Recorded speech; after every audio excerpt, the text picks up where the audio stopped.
Ah man, I mean, I can't wait for Supercross. It's good that we got it. We have missed it for 2 years now, so that's exciting that it's on the schedule.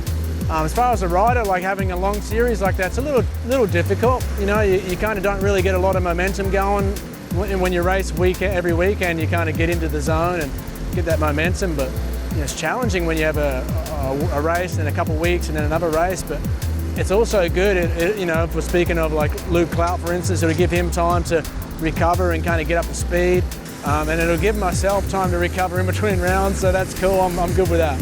I'm looking forward to it. I can't wait for Supercross. I think the venues selected are unreal, and yeah, it's going to be cool, and it's something that we can build for the next few years with this championship, and really progress the sport here, the youth, the juniors, and yeah, get into it. I can't wait. Yeah, so running the Supercross into January here in Australia is going to bring a lot of different challenges. I'm personally not doing it myself, but for the teams and riders, it means that they're going to be working over Christmas period.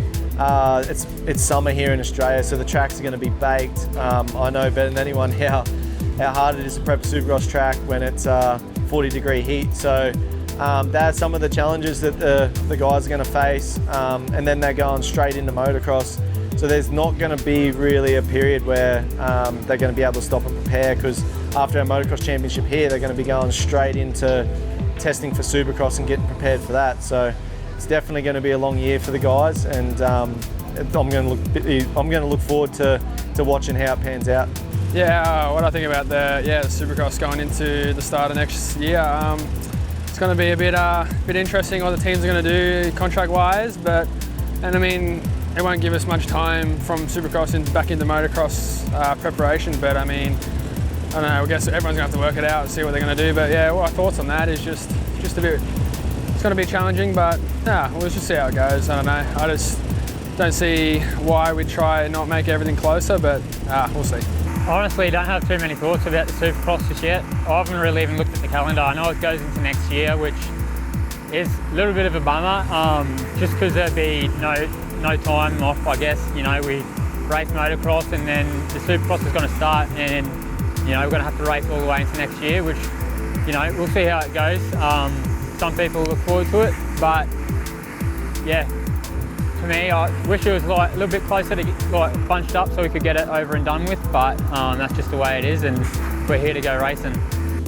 Yeah, so when they announced it, I was a bit surprised, you know, for the fact that a lot of us riders aren't contracted in January and they run up in, you know, December 31st. So it's going to throw a little curveball in the fact that, you know, we are going to have to probably negotiate a 1 month contract or something like that with a lot of teams. So just trying to navigate that, I think, will be a little bit difficult.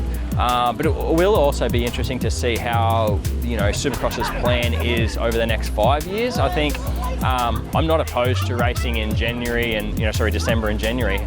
However, if we can see a 5-year plan that I think shows maybe a transition to this being more of the new normal over the next couple of years, then us as riders and teams can probably, you know, change our contract dates to, you know, February to January or something like that, so that moving forward we know. But yeah, I think it's a great concept. I definitely love racing, you know, Supercross. It's probably one of my favourite things to do. So yeah, I'm cool. Race over Chrissy. You know, family's always on holidays, so you're going to probably have a lot of people that are going to be able to come to Supercross, going to be able to get the fans there. So yeah, absolutely stoked, and I think it's going to be a good season. Yeah, it's going to be a little bit different for us. Obviously, we usually finish just before Christmas time, but now we got a couple races before Christmas. Then we got a few weeks off during that Christmas break, and then into the new year. So it's different, but looking forward to finally racing some Supercross. I think obviously the number one challenge is, you know, going from 2022 to 23. That's like a grey area right now. We don't really know how that's going to work. But I mean, I'm excited, man. We haven't raced Supercross now since 2019 with all the COVID stuff that we've been through, and, you know, the way it's panned out. So I'm excited regardless. It's obviously a massive positive to have the AME guys in, running the show for us, because we know how much of a great job they do. So, and to me, it's all positives. Definitely unknown with the whole 2022-23 thing, but I'm sure that'll get worked out, and we'll have a great series. Those guys do a really good job. Yeah, obviously the new date's got it announced, and I think round 1 starts in November. So there's that little bit of a break after the Nationals where we finish in August. you know, it throws it out a little bit. We're obviously going to be training in summer as well, you know, like the daytimes are going to be pretty hot when we're training, and it's going to be different, but if it brings in the crowds like what they're expecting and stuff, you know, I'm looking forward to it still.